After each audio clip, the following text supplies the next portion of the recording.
That dish was excellent. It's a meal that you can have if you're health conscious and is still delicious. Up next, we have champion chef Jason Zukas and Tazzina restaurant. Our Dave Rivera has a story.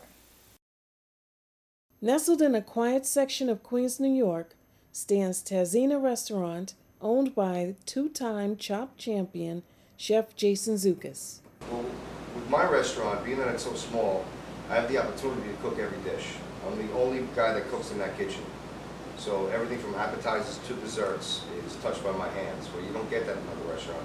You have some, $8 an hour cooks cooking your meal. I'm actually the one that's preparing it. Okay, today we're making gnocchi. This is a standard basic gnocchi recipe. You're gonna start up with 6 potatoes. You're gonna put them in the oven. You're gonna pierce them with a fork. And you're gonna bake them in the oven at 450 for 1 hour. When they're done, you're gonna cut them open. You're gonna put them into a ricer or a food mill.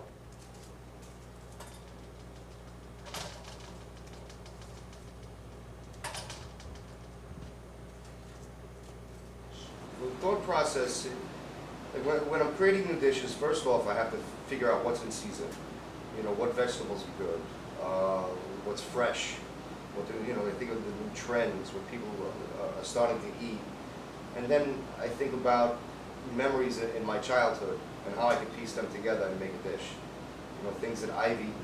And I just kind of combine just my thoughts and my feelings and the freshness of the ingredients into a new dish. Okay, once your potatoes are in here, you want to mash them all up. Get it all in there.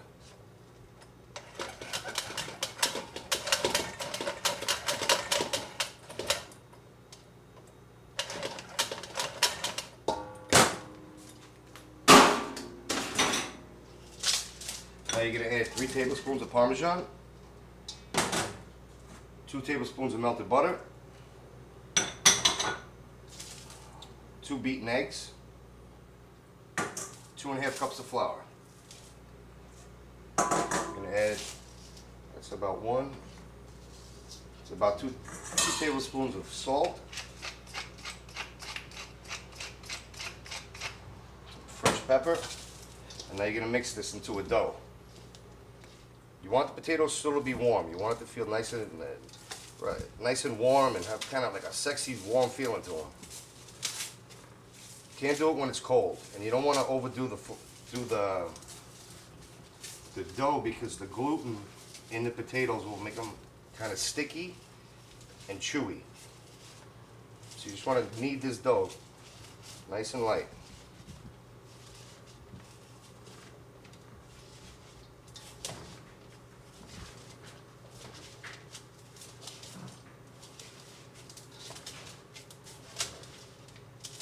Right here, you got a nice dough. You're going to take this dough, put it on a floured surface.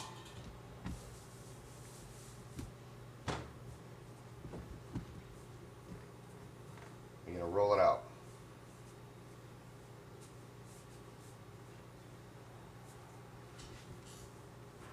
To a nice long tube.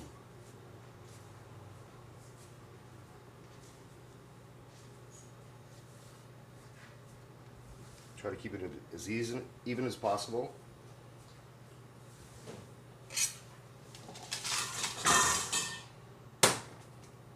Now you're just going to make little, about 1-inch gnocchis.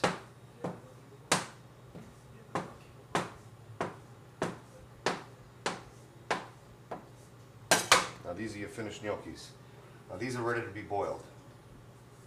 And I'll show you that in a minute. The name Tazzina means espresso cup in Italian. So being that this restaurant is so small, it has lots of strong flavors, I named it after the name of the cup. So there's more to that story than just the cup. It's actually TAZ is my sister's initials, ZZ in the middle was my dad's nickname, and INA is from my great-grandmother, Giuseppina. So the restaurant kind of named itself. Right, so now when you have your gnocchi, You're gonna put it into boiling water. You're gonna cook these gnocchi until they float, which is about 2 to 3 minutes. Make sure the water is salted. About 2 to 3 minutes. You want the gnocchi to float. As soon as they start floating, you know they're ready. That means they cooked thoroughly.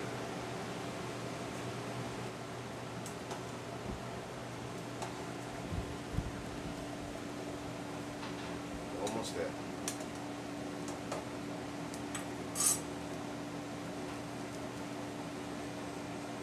What a gnocchi essentially is a potato dumpling.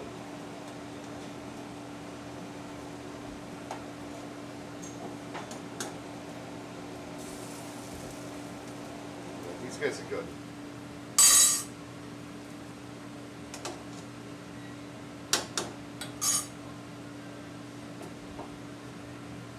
Now let's cut on that. Now it's the actual sauce that I'm making. I gotta bring the shit closer.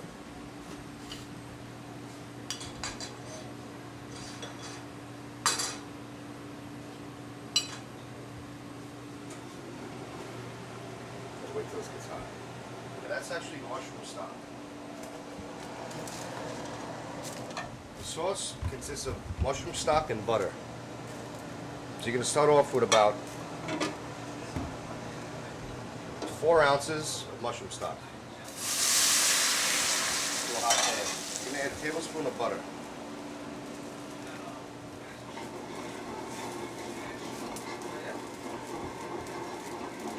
You're going to let that mushroom stock reduce a little bit and let the butter melt. As soon as that's going, you're going to add some peas.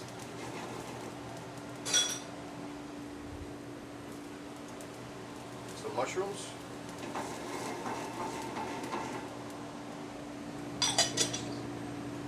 And some asparagus.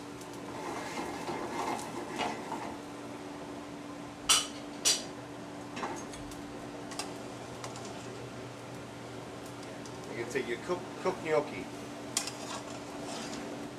drop it right in the sauce.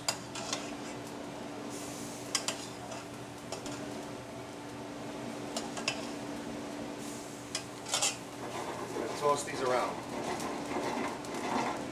Give them a nice little glaze.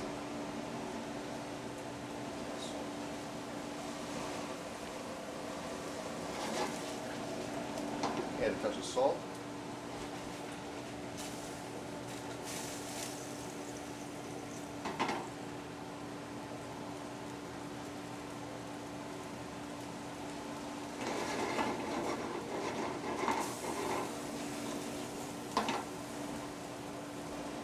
These are ready to be plated.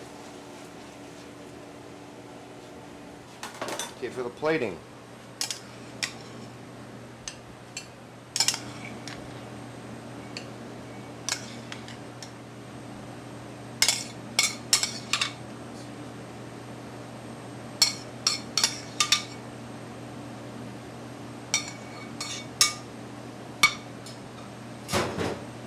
now to finish the dish, you want to put a little chiffonade basil.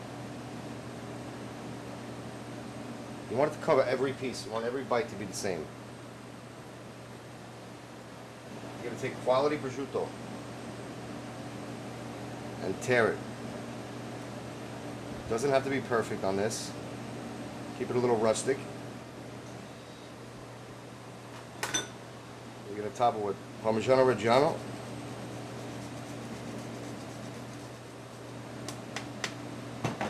And hit it with a little bit of white truffle oil. And there you go, truffle gnocchi. It's a fun environment. I enjoy working for him. He's a fun chef. He is very knowledgeable in what he knows. He likes to teach. I can ask him something about a dish or how he makes it, how he does a certain whatever it is, and he's more than willing to tell me what he does and what he puts in and how he does it. To be honest, I'm learning a lot from him as a waiter and picking up things as far as cooking. And now for the best part of the show.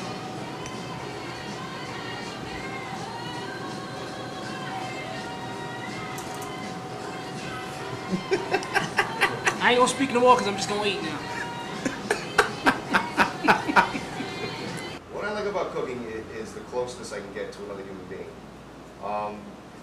When I'm preparing a dish, I'm putting in love, my time, my energy into that dish to make it perfect. And to actually see somebody eat it and have a face like, ooh, ah, oh, this is so good. It's just, there's no feeling like it.